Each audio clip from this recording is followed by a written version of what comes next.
everyone has a different definition of these two. In short, they're both hard money. What's the difference between the two? Institutionally funded is basically they are a layer in front of a bank where they get their money from a bank, let's just say $100 million. They work it out. It could be a popular bank, a PNC, Bank of America, that they were given basically a line of credit, essentially. And they said with the bank, okay, we will follow certain rules of yours, and we will lend money on it. So it's in a way, so they don't have to hire staff and build out the company. They let this other company take their money and do it for them. Private money is just friends, family, personal money.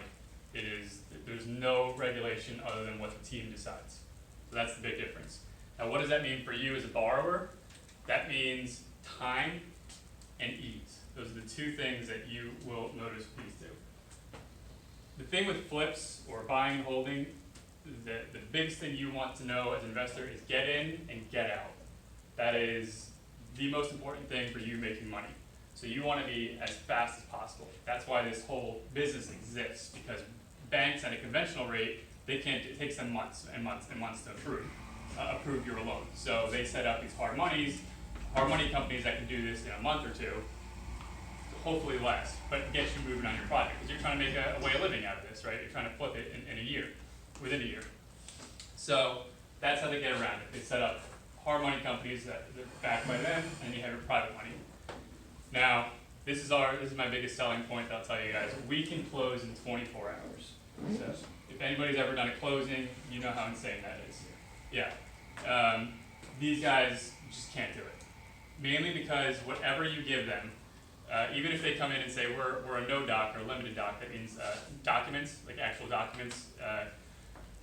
For example, your bank statements, where you can't prove that you have that cash, but they're going to ask that. They're going to say, we need your bank statements, we need your credit card statements, we need your pay stubs, we need everything about you. They need to know you inside and out, not because they care about the property, but because they care about you. They're looking at you and saying, are you going to pay us back? Because if you don't, we don't care about the property, we're coming after you. Private money has that flipped. We are looking at the property first. So let's say you bring a flip to us on address 100 ABC Drive, and you think it's going to sell for $200,000, and we think, yes, okay, we agree with you, we will lend $100,000 on that, so you can go do that.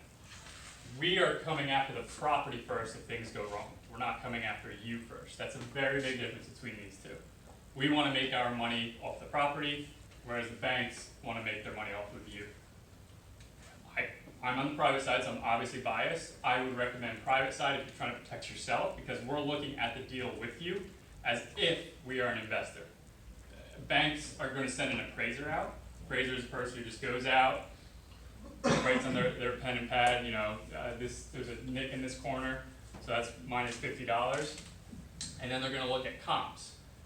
But you have to keep in mind, these guys don't have any stake in the game.